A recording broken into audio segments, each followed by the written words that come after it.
Assalamualaikum warahmatullahi wabarakatuh. Nashkurullah syukran katsira biqiraatil hamdalah ala hidayatihi wa taufiqihi alladhi nahnu na'isu biha.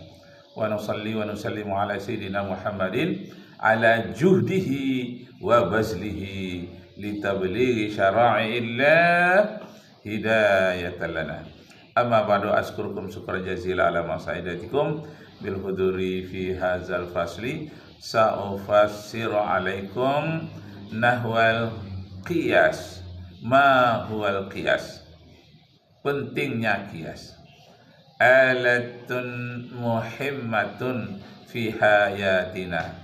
Qiyas itu adalah alat yang sangat penting dalam logika, di dalam pemikiran kita. Qiyas itu dalam pemikiran kita sangat penting sekali. Pemikiran yang digunakan untuk mengkaji fikih, untuk mengkaji tauhid, dan untuk mengkaji kehidupan sehari-hari termasuk dalam bidang ekonomi, masalah dunia dan akhirat. Qiyas itu sangat penting sekali. Apakah itu qiyas? Yang dimaksud dengan qiyas dan bagaimana pengertian qiyas itu secara etimologi. Qiyas itu berasal dari bahasa Arab yang merupakan masdar dari kata qiyasan yaqisu qasun. Nah, dari kata bahasa Arab qiyas artinya mengukur, membandingkan, menyamakan, menganalogikan. Dengan kata lain memiliki arti mengukur sesuatu melalui qiyas. Mengkiaskan artinya memiliki, artinya menyamakan atau mengira-ngira dengan perkiraan yang tepat melalui antara sesuatu dengan yang lain. Harus dikiaskan. Nah, secara terminologis, menurut seorang ulama usul fikih, dengan pengertian qiyas adalah dengan menyamakan sesuatu hukum yang tidak ada nasnya. Jadi qiyas ini karena tidak ada nasnya langsung secara harfiah, akan tetapi disamakan hukumnya dengan yang ada nasnya langsung. Ada nasnya, ada hukumnya dengan tegas. Oleh sebab itu perlu dicari persamaan ilat hukumnya. Nah, sehingga hasilnya sama dengan yang ada nasnya, digali dari Al-Quran dan Sunnah. Nah, Bapak Ibu dan saudara sekalian, apa dasarnya kita memakai qiyas? Quran, hadis, ijma', qiyas. Yang qiyas ini jarang dibicarakan orang secara beruntun atau secara sistematis. Qiyas ini bahkan ada orang yang menolak qiyas. Akibatnya menjadi kaku, menjadi tidak berguna. Karena itu ambillah ayat Al-Quran yang memerintahkan qiyas. Apa ayatnya? Fa'tabiru ya ulil absar. Qiyaskanlah hai orang-orang yang punya otak. Ambillah i'tibar, samakan dengan i'tibar itu. I'tabiru itu adalah merupakan fi'il amar. Ambil ibaratlah, ambil kiaskanlah hai orang-orang yang punya otak. Nah, qiyas itu sangat penting sekali. Jadi Bapak Ibu saudara-saudara sekalian, kita mengetahui qiyas itu pengertiannya adalah alat timbangan, kesamaan dengan Al-Quran yang nasnya yang jelas-jelas. Masya Allah. Nah, pengertian qiyas, inilah. Pengertian qiyas menurut istilah dapat didefinisikan oleh beberapa ahli usul fikih atau ulama fikih, akan tetapi pada dasarnya tetap memiliki substansi. Jadi qiyas ini harus substansinya, hakikatnya sama, substansi makna yang sama.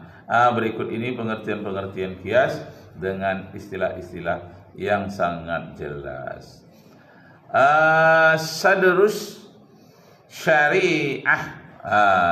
Sadrus syariah adalah seorang tokoh usul Hanafiyah yang mengartikan kias itu menurut sadr syariah. Sadr itu ya dasar, ya dasar syariah, yaitu ta'limiyal hukum, ta'limiyatul hukmi minal asli ilal furu'i, minal asli ilal furu'i, dari asalnya kepada cabang, li'illati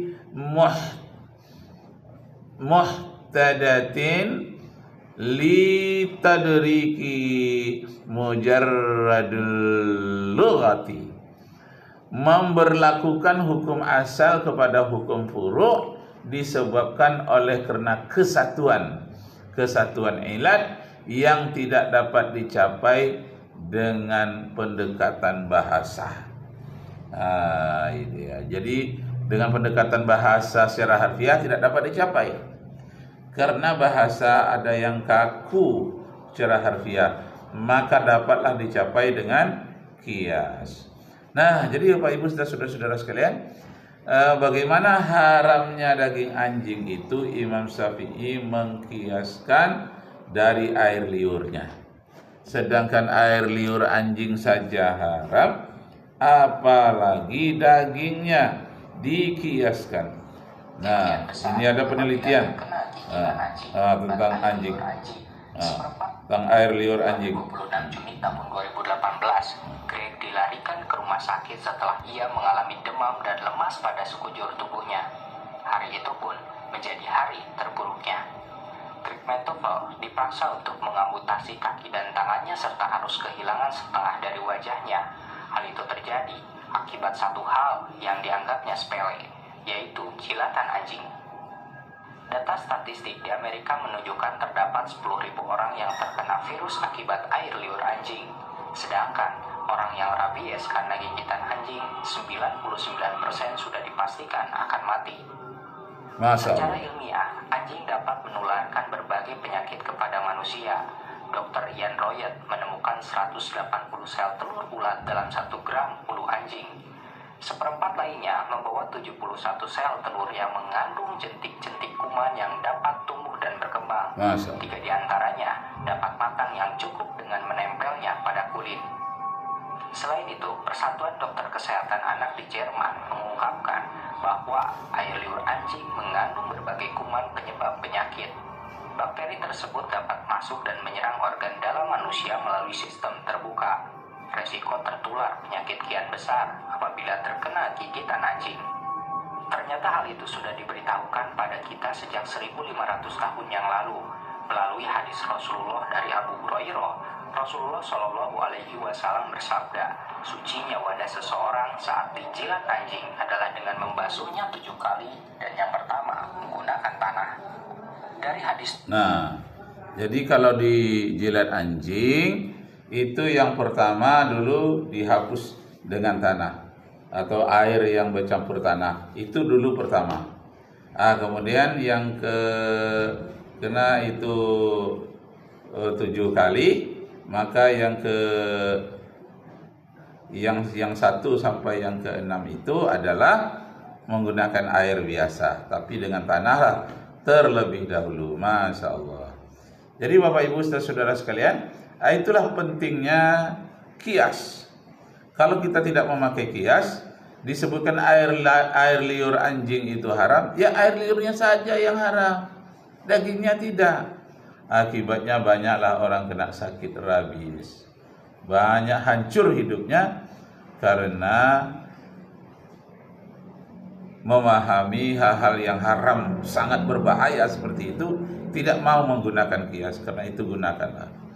Nah, Imam Al-Ghazali mengatakan yang kias itu adalah membawa hukum yang belum diketahui kepada hukum yang sudah diketahui dengan kias tadi, dalam rangka untuk menetapkan hukum bagi keduanya atau meniadakan hukum bagi keduanya, disebabkan oleh karena sesuatu yang menyatukan keduanya, baik hukumnya maupun sifatnya.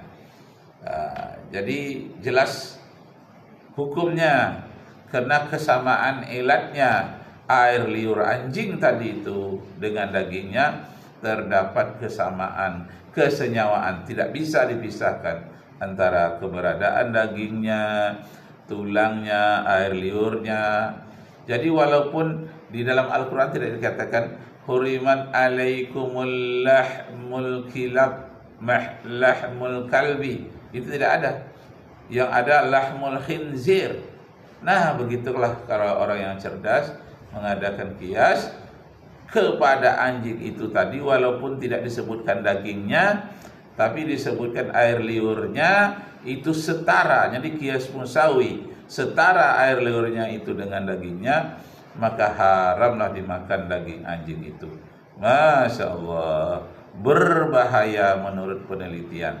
Banyak sekali virus-virus yang sangat mudah menjangkit kepada manusia.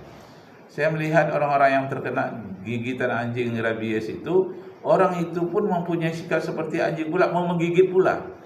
Kok begitu cepat pindahnya karakter anjing ini kepada orang yang digigitnya? Entah kesamaan apa darahnya dengan orang itu, atau otaknya itu langsung, virus dari otak anjing itu langsung ke otak manusia, sehingga dia berkarakter menggonggong seperti anjing, ingin menggigit pula seperti anjing. Dan orang yang digigit, kalau ada orang yang terkena, digigit pula kepada orang yang memegang di sebelahnya, orang di sebelahnya pun akan terkena rabies juga. Masya Allah. Nah, kita dengarkan sedikit lagi. Tersebut mendorong seorang ilmuwan Amerika yang bernama Dr. Robert Sam untuk melakukan penelitian terkait air liur anjing. Masya Allah. Dr. Sam memutuskan untuk pindah ke Mesir. Suatu hari, saat dia sedang bersama dengan teman-teman muslimnya, sedang membahas seekor anjing, ia diberitahu bahwa di dalam Islam tidak diperbolehkan untuk memelihara anjing karena air liurnya najis. Teman-temannya pun memperlihatkan sebuah hadis bahwa Nabi Muhammad berkata, jika terkena jilatan atau air liur anjing, maka segera bersihkan 7 kali dengan air dan yang pertama dengan tanah. Setelah mengetahui hadis tersebut, Dr. Sam sejenak terdiam, lalu dalam pikirannya bertanya-tanya, jika ada alat atau benda yang terkena jilatan anjing, mengapa harus mencucinya 7 kali dan diawali dengan tanah? Bukankah mencuci dengan air saja sudah cukup? Lalu, mengapa Muhammad memerintahkan membasuhnya dengan tanah? Karena rasa penasarannya tersebut, akhirnya ia pun mulai melakukan penelitian. Awal mulanya, ia mempersiapkan sebuah wadah yang sudah terkena air liur anjing.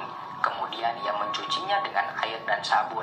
Setelah ia melihat hasilnya, ternyata mencuci dengan air dan sabun masih meninggalkan jutaan bakteri. Tidak menunggu lama, ia kemudian mengikuti metode yang telah diajarkan Nabi Muhammad.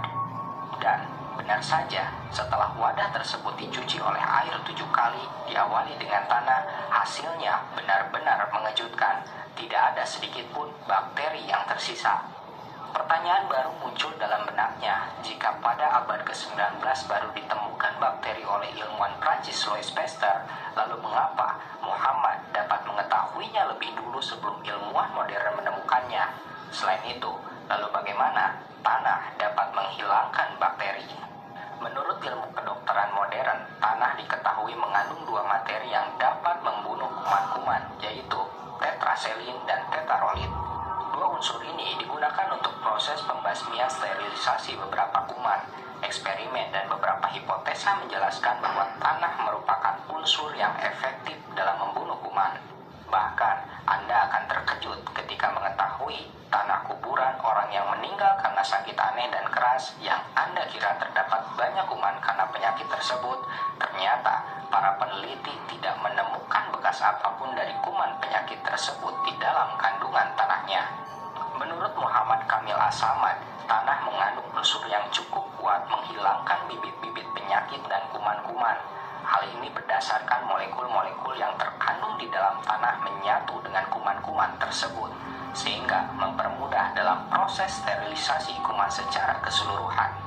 Sebagaimana tanah juga mengandung materi-materi yang dapat mensterilkan bibit-bibit kuman tersebut. Para dokter Nah, demikianlah Bapak Ibu serta saudara-saudara sekalian, Allah menunjukkan kepada diri manusia kekuasaan Allah Subhanahu wa taala dengan begitu hebat. Allah akan memperlihatkan tanda-tanda kekuasaannya pada alam semesta dan di dalam diri manusia itu sendiri. ternyata di dalam diri manusia mudah terjangkit penyakit virus rabies dari anjing. Karena itu hindarilah pemeliharaan anjing. Masya Allah. Allahu Akbar. Wassalamualaikum warahmatullahi wabarakatuh.